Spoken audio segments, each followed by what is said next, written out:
আপনার কি কখনো এমন মনে হয়েছে যে আমাদের কাছে বিনোদনের সব ব্যবস্থা আছে, তবুও আমরা সুখী নই? আমরা যখনই একটু বোর হই, পকেট থেকে স্মার্টফোন বের করি, ফেসবুক, ইনস্টাগ্রাম, ইউটিউব ঘন্টার পর ঘন্টা স্ক্রোল করছি। কিন্তু দিন শেষে একটা অদ্ভুত শূন্যতা কাজ করে। কেন? আজকে আমরা এমন একটি বই নিয়ে আলোচনা করব যা আপনার মস্তিষ্কের গঠন এবং আমাদের এই অস্থিরতার আসল কারণ ব্যাখ্যা করবে। বইটির নাম ডোপামিন নেশন। লিখেছেন স্ট্যানফোর্ড ইউনিভার্সিটির প্রফেসর এবং সাইকিয়াট্রিস্ট ডাক্তার আনা লেমকে। এই ভিডিওটি বা অডিওটি শেষ পর্যন্ত শুনলে আপনি শিখবেন কিভাবে আমাদের মস্তিষ্ক আনন্দ এবং ব্যথার হিসাব রাখে এবং কিভাবে 1 মাসের একটি বিশেষ পরীক্ষা আপনার জীবনকে পুরোপুরি বদলে দিতে পারে। চলুন মস্তিষ্কের গভীরে যাত্রা শুরু করা যাক। ডাক্তার আনা লেমকে বলেন, আমাদের মস্তিষ্ক আনন্দ এবং ব্যথা একই জায়গায় প্রসেস করে। কল্পনা করুন আপনার মস্তিষ্কের ভেতরে একটি দাড়িপাল্লা বা সিস আছে। যখন আমরা মজার কিছু করি, যেমন চকলেট খাই, ভিডিও গেম খেলি বা টিকটকে একটা মজার ভিডিও দেখি, আমাদের মস্তিষ্কে ডোপামিন হরমোন রিলিজ হয়। তখন দাড়িপাল্লাটি আনন্দের দিকে ঝুঁকে পড়ে, আমরা ভালো বোধ করি। কিন্তু সমস্যা হলো আমাদের মস্তিষ্ক সবসময় ভারসাম্য বা ব্যালেন্স চায়। এটাকে বিজ্ঞানের ভাষায় বলে হোমিওস্ট্যাসিস। তাই যখনই আপনি খুব বেশি আনন্দ পান এবং দাড়িপাল্লা একদিকে ঝুঁকে যায়, মস্তিষ্ক সেটাকে সোজা করার জন্য উল্টো দিকে চাপ দেয়। অর্থাৎ আনন্দের পরেই সে তৈরি করে ব্যথা বা পেইন। বাংলাদেশের প্রেক্ষাপটে ভাবুন, আপনি সারা রাত জেগে ওয়েব সিরিজ দেখলেন বা গেম খেললেন, প্রচুর ডোপামিন পেলেন। সকালে ঘুম থেকে ওঠার পর আপনার কেমন লাগে? খুব বিরক্ত লাগে, মেজাজ খিটখিটে থাকে, কিছু ভালো লাগে না। এটাই হলো সেই ব্যথা যা আপনার মস্তিষ্ক ব্যালেন্স করার জন্য তৈরি করেছে।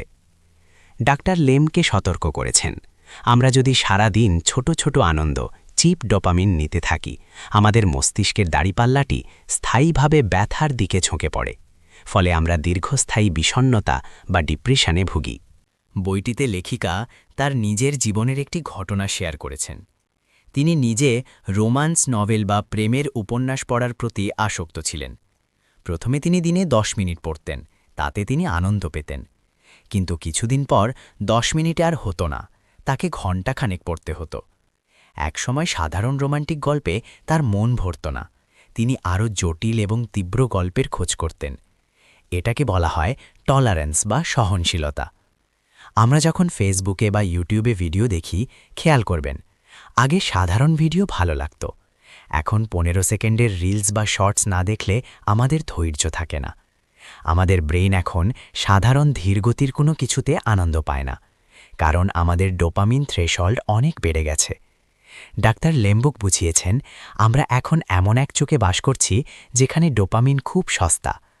আগে মানুষকে আনন্দ পাওয়ার জন্য কষ্ট করতে হতো, এখন 1 ক্লিকের বিনিময়ে অঢেল আনন্দ। আর এই সহজলভ্য আনন্দই আমাদের অসুখী হওয়ার মূল কারণ।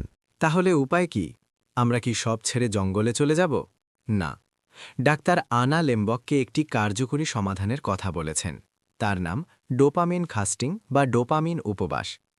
তিনি তার রোগীদের পরামর্শ দেন, যেই জিনিসটিতে আপনি আসক্ত, সেটা ফোন হোক, গেম হোক, জাঙ্ক ফুড হোক বা নেশা হোক, সেটা থেকে 30 দিনের জন্য সম্পূর্ণ বিরতি নিতে হবে। কেন 30 দিন?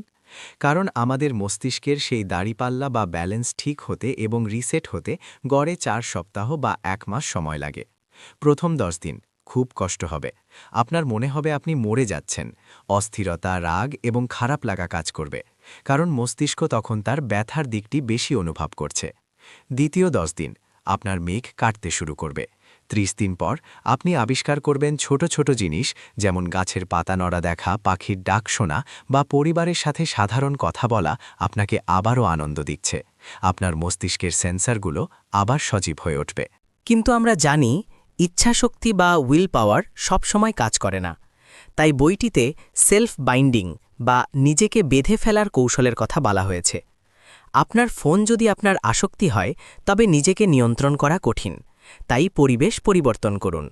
1. Physical barrier. ফোনটি চোখের সামনে রাখবেন না, ড্রয়ারে তালা দিয়ে রাখুন বা অন্য রুমে রাখুন। 2. Time barrier. ঠিক করুন রাত 10টার পর ওয়াইফাই রাউটার বন্ধ থাকবে। 3. Categorical barrier. ডাক্তার লেম্বককে বলেন ডোপামিন ট্রিগার করে এমন সব কিছু সরিয়ে ফেলতে হবে। আমাদের বাংলাদেশে শিক্ষার্থীদের জন্য এটা খুব জরুরি।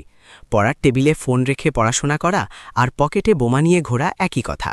আপনাকে ফোনটি ফিজিক্যালি আপনার থেকে দূরে রাখতে হবে। বইয়ের শেষ অংশে লেখিকা একটি অদ্ভুত কিন্তু শক্তিশালী কনসেপ্ট শেয়ার করেছেন, র্যাডিক্যাল অনেস্টি বা চরম সত্যবাদিতা। গবেষণায় দেখা গেছে যারা মিথ্যে কথা বলে তাদের মস্তিষ্কের যে অংশটি আবেগ নিয়ন্ত্রণ করে তা দুর্বল হয়ে যায়। আসক্তি বা খারাপ অভ্যাসের সবচেয়ে বড় বন্ধু হল লুকোছাপা বা মিথ্যে বলা। আমি তো মাত্র 5 মিনিট ফোন দেখেছি, এই মিথ্যেটি আমরা নিজেকে প্রতিদিন বলি। ডাক্তার লেম্বোকে বলেন আসক্তি থেকে মুক্তির অন্যতম উপায় হল নিজের ভুলগুলো স্বীকার করা এবং সত্য বলা। যখন আপনি নিজের দুর্বলতা অন্যের কাছে বা নিজের কাছে স্বীকার করেন তখন আপনার মস্তিষ্কের প্রিফ্রন্টাল কর্টেক্স, যা সিদ্ধান্ত নিতে সাহায্য করে, শক্তিশালী হয়। সত্য বলা আমাদের মস্তিষ্ককে হিলিং বা নিরাময় করতে সাহায্য করে। পরিশেষে ডোপামিন নেশন আমাদের শেখায় যে জীবনের আসল আনন্দ অতিরিক্ত ভোগের মধ্যে নেই, বরং সংযমের মধ্যে আছে। আমরা যদি সবসময় কষ্ট থেকে পালিয়ে আনন্দের পেছনে দৌড়াই তবে আমরা কেবল যন্ত্রণাই পাব। বরং আমরা যদি জীবনের প্রয়োজনীয় কষ্টগুলোকে মেনে নিই, কঠিন কাজগুলোকে আলিঙ্গন করি, তবেই আমরা প্রকৃত এবং দীর্ঘস্থায়ী আনন্দ খুঁজে পাব। আপনার জীবনের কোন অভ্যাসটি আপনি আগামী 30 দিনের জন্য ছাড়তে চান, কমেন্টে আমাদের জানান। আমরা সবাই মিলে একটি সুস্থ ডোপামিন নেশন গড়ে তুলতে পারি। ভিডিওটি ভালো লাগলে শেয়ার করুন আপনার সেই বন্ধুর সাথে যে সারা দিন ফোন নিয়ে পড়ে থাকে।